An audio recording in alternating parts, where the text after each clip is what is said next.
بسم الله الرحمن الرحيم. اهلا بيكم، معاكم مستر احمد الباشا، وان شاء الله هنبدا مع بعض performance tasks او المهام الادائيه للصف الخامس الابتدائي لماده الساينس. عندنا مجموعه من المهام المهمه، والمهام الادائيه هي هدفها ان انت تحل بعض الافكار او بعض الاسئله من وجهه نظرك. يعني مش شرط ان الاجابات اللي انا حاططها تكون تيبيكال اللي انت تكتبها، ممكن تكتب من وجهه نظرك الصح. تعالوا نشوف اول تاسك معانا. اول تاسك معانا بيقول لي classify living and non-living things around you into categories. يعني بص حواليك وشوف في حاجات living وحاجات non-living things. في حاجات living organism كائنات حية، وفي حاجات غير حية. وابتدي قسم الحاجات دي لجيوسفير، هيدروسفير، بايوسفير، اتموسفير. خلينا افكركم بيعني ايه جيوسفير. جيوسفير هي الارض، وكل شيء يتعلق بالجيولوجي او يتعلق بالارض بنسميه جيوسفير.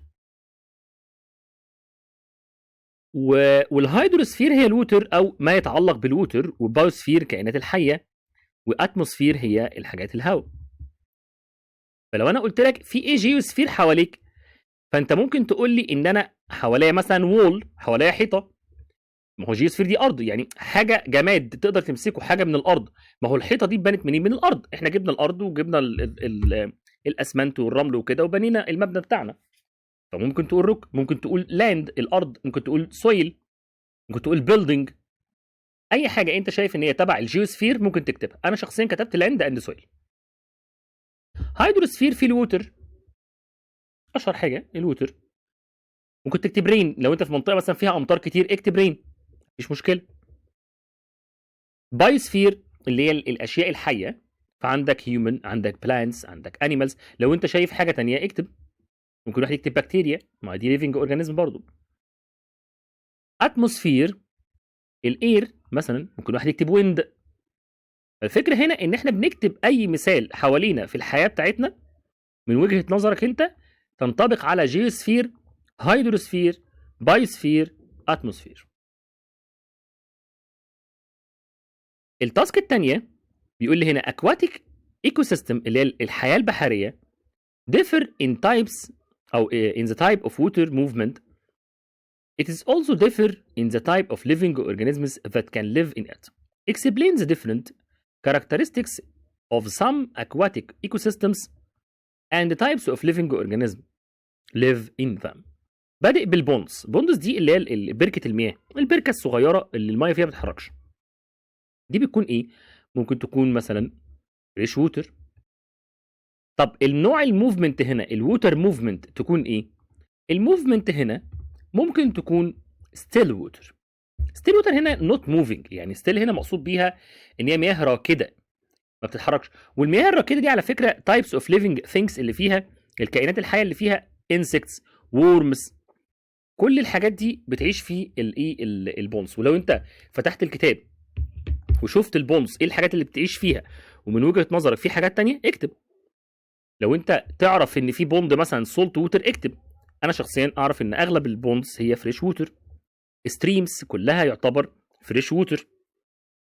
راننج، الموفمنت هنا نوع الحركه في الستريم، يعني الستريم ده واقف مكانه ولا بيتحرك؟ بيتحرك.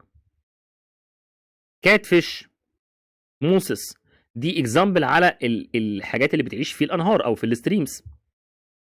سي اند اوشن، البحر والمحيط، ده نوع اكيد سولت ووتر، يعني ده اكيد بيبقى سولت ووتر.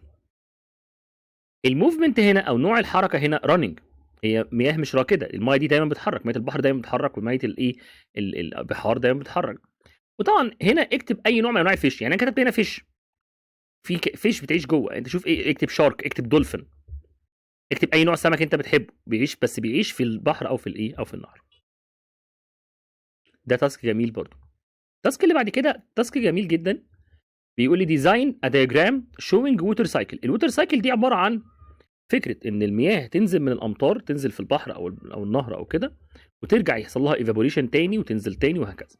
فاحنا هنرسم الشكل البسيط ده، ولو انت تعرف تجيب اي شكل تاني جيبه، او ده حلو. ارسم زي جبل كده، وارسم زي بحر ولونه، واعمل سهم طالع وفي نقط كده، دي الايفابوريشن، ان الميه بتطلع تبقى سحابه يحصل لها كوندنسيشن. بعدين يحصل حاجه اسمها بريسبتيشن وتنزل وهكذا. دي اسمها ووتر سايكل. ممكن ترسم اي رسمه انت عاوزها، يعني ممكن تتفرج على اي رسمه انت عاوزها. explain the importance of water for living organism. ايه هي الووتر اوف ليفنج اهميه الميه للكائنات الحيه؟ الووتر مهمه جدا لكل الكائنات الحيه.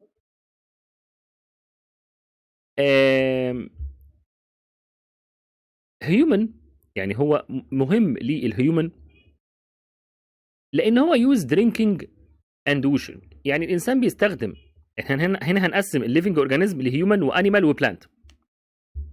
الهيومن بيستخدم ميه في ايه؟ بيستخدمها في الدرينكينج اند ووشنج.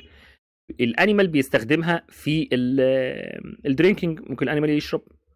بلانت ان ميكينج فوتوسينثيسيس بروسيس، احنا عارفين ان البلانت بيحتاج الميه عشان ينمو وعشان يكبر، فهو مهم للبلانت. ولو انت من وجهه نظرك ان في اهميات تانية للميه بالنسبه للانسان او للانيمال او البلانت اكتبها. دي اقتراحات كده للاجابات. بتمنى لكم يا رب تكونوا اشطر ناس، وبتمنى لكم ان شاء الله كل التوفيق والنجاح. كنت معاكم مستر احمد الباشا. باي باي.